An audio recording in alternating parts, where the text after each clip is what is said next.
muita gente Acha que não acredita na existência do mal, né? Uma divindade maligna. Não acredita. Uma coisa divina, espiritual. Muita gente não acredita. E Deus, muita gente fala, eu acredito em Deus, mas tem essa visão de que há uma força, de que o importante é ser uma boa pessoa, não fazer o mal para ninguém. E não é o que a Bíblia diz, né? Se você for ler. Infelizmente, muitas boas pessoas terminam muito mal a vida, porque a única coisa que nos protege nessa dimensão é realmente o poder do sangue derramado daquele que morreu por nós numa cruz, que é o Senhor Jesus. Então, na verdade, o maior desafio que a gente tem, quando a gente começa a buscar a Deus, é essas duas realidades que a gente vai encontrar. Não acreditar na existência do mal, do diabo, das trevas, e achar que Deus é tudo. Não. Existe um Deus único, o verdadeiro, e existe o mal. E aí, aonde a gente encontra na palavra de Deus? Essas são duas verdades reveladas na palavra de Deus. Minha família não tinha esse ensino. Eu descobri da pior forma possível. Um dia, saindo de um ensaio, uma pessoa incorporou na porta do ensaio, de um show que eu fazia.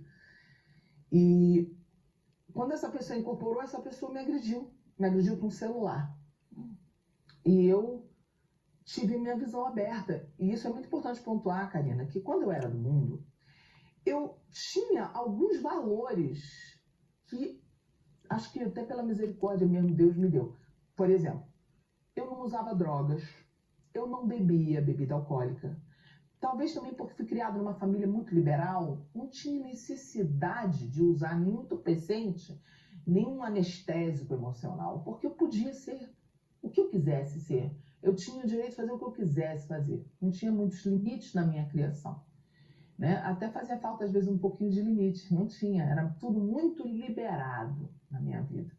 Então, quando é muito liberado, não tinha necessidade de fazer nada escondido. Acabava que nada era proibido. Eu desenvolvi uma personalidade que eu não tinha atração por coisas ilícitas, sabe? Como, por exemplo, bebida, droga. Não tinha, nunca usei droga, nunca fumei, nunca gostei dessas coisas. Estava muito lúcida, é importante pontuar isso para as pessoas, porque quem me vê com esse jeito todo pensa assim, filha da Baby do Pepeu, que eram pessoas que viveram a década dos anos 70, né? Meus pais, no festival dos anos 80, apresentaram uma música, concorreram com uma música chamada Você Pode Fumar Baseado, imagina isso. Né? Então, meus pais são conhecidos pelaquela época que eles eram desse estilo aí. Graças a Deus, hoje, os dois são livres de tudo isso, né? Já há muitos anos, graças a Deus, mas foi assim. Né? A história, o histórico de quem lembra da carreira dos meus pais, sabe dizer, era daquela época que era moderno, era estiloso, ser doidão, ser diferente. Pintaram os cabelos pela primeira vez, nunca ninguém tinha pintado o cabelo. Colorido, assim, né? Foram os primeiros, trouxeram as tintas do exterior e foram no Salão do Nonato, que era o salão na época, né, das estrelas, e pintaram os cabelos de 5 cores. Ninguém nem sonhava em pintar cabelo, né, naquela época. Então eles eram muito diferentes para a época. Eu fui criada dentro desse contexto, podia tudo.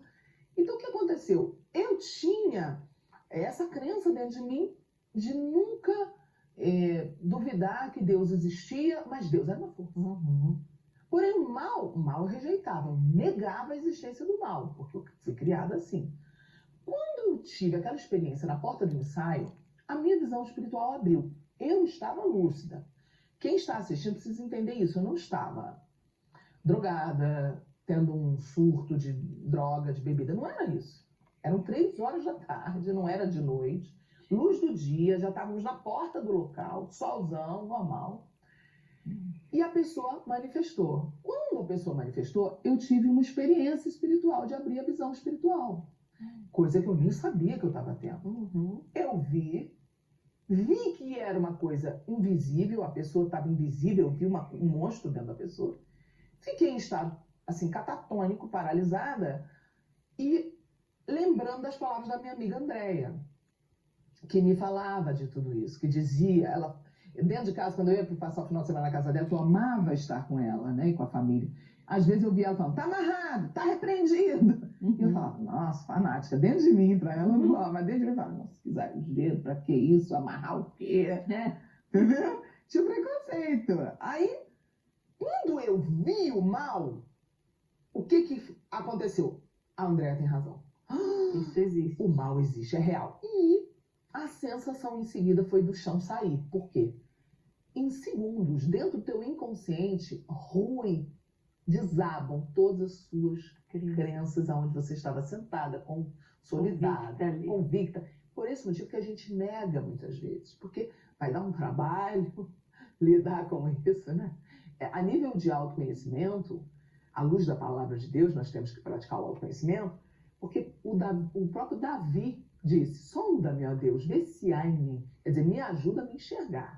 E Jesus fez isso, tanto com a mulher samaritana, fez ela se enxergar, como ele faz isso com 2 cegos. Que o óbvio, Jesus pergunta. 2 cegos que no escure. Mas não é óbvio. Quem vai perguntar isso para 2 cegos? Mas Jesus pergunta, o que vocês querem? Porque é o exercício de se ver. Sim. O exercício do autoconhecimento. Tem que haver essa comunicação interna em nós cristãos. Que muitos negligenciam isso. Isso é importantíssimo para os relacionamentos serem saudáveis. E aí, o que acontece?